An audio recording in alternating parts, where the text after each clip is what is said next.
Welcome to FluidSIM video tutorials. The topic of this video is the control of processes in FluidSIM with real controls. Those are the issues. Easyport, the interface. Connection of the hardware. Binary and analog interfaces from FluidSIM. Preparation of the PLC. Installation. Changes in the PLC program. Benefits of PLC training with models in FluidSIM. Learning situation. The example project magazine is to be used for PLC training. The PLC in this video is a Siemens S7-1214C, which is built into the Edu Trainer Compact from Festo Didactic with a sys-link interface. Alternatively, a Siemens logo or another industrial controller can also be used. To connect FluidSIM to a real controller, an interface is required that can process the binary and analog signals of the controller. Easyport, the interface. The Easyport process interface is used for bidirectional transmission of process signals between a real control process and a PC. The Easyport is a USB interface.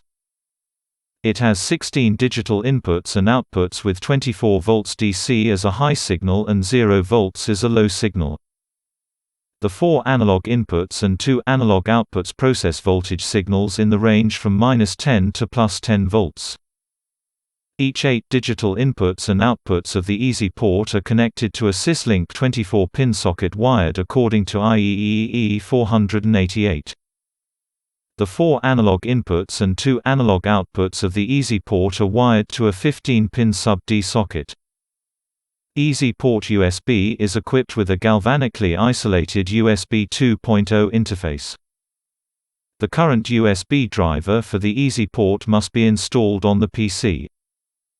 This is included with the Easyport or can be obtained from the Festo Didactics homepage. All types of industrial controls can be connected to the Easyport if the voltage level of the inputs and outputs matches those of the Easyport. Connection of the hardware. The Edu Trainer from Festo Didactic with an integrated sys-link interface can be connected directly to the Easyport using a crossed I/O data cable, recognizable by the black protective hose. The universal connection unit is required for the connection with 4 mm safety laboratory cable. Controllers with screw terminals can be connected using an I/O data cable with open wire ends.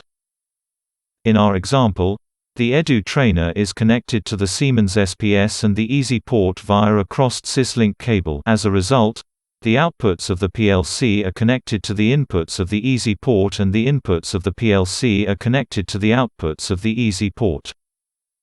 The supply voltage is also transmitted via the data cable. Binary and analog interfaces from FluidSIM. Symbols for the transmission of binary and analog signals from and to FluidSIM are available in the component library. FluidSIM has binary inputs specified in the FluidSIM in and binary outputs bundled in the FluidSIM out symbol. FluidSIM can simulate virtual controls or processes. If FluidSIM is a process, it sends signals from sensors via FluidSIM out and receives signals for actuators via FluidSIM in.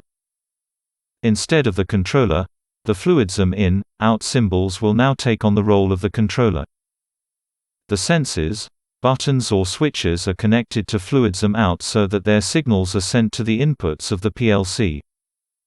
Valve coils, indicator lights, etc. are connected to the PLC outputs via FluidSIM in. The connection is set in the properties of the in, out symbols. FluidSIM can communicate directly with the Easyport. The basic setting of the symbols in and out is the control of Module 1 on port 1. If port 2 or another Easyport module is to be used, the setting must be changed accordingly. Port 1 is sufficient for the magazine example, and the basic setting can be used unchanged. The electrical circuit diagram is now ready for control with an external PLC. Preparation of the PLC. The program is developed from the graphset.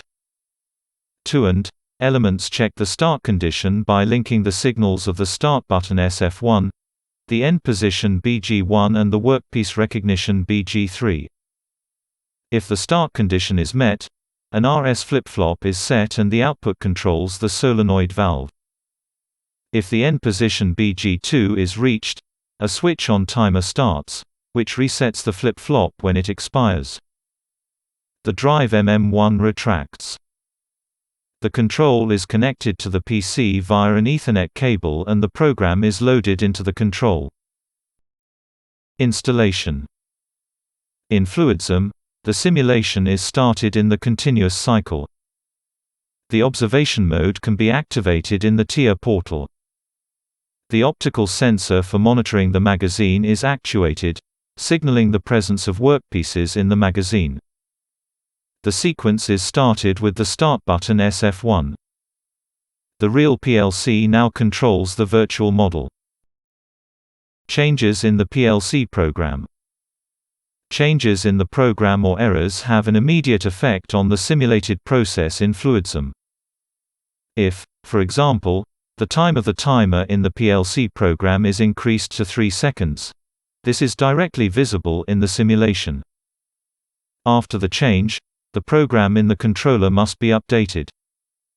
The simulation in FluidSIM does not have to be stopped for this. If SF1 is actuated, the cylinder now remains in the rear end position for 3 seconds. If a status diagram with the signals, position and speed of the cylinder is added to FluidSIM, the change in the process can also be displayed graphically. Benefits of PLC training with models in FluidSIM.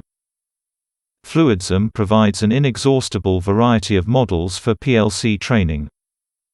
In contrast to real models, the signal flow can be made visible in FluidSIM. The PLC training with FluidSIM remains safe. The use of real controls preserves the practical activities for dealing with the PLC in the learning process. Thank you for your attention.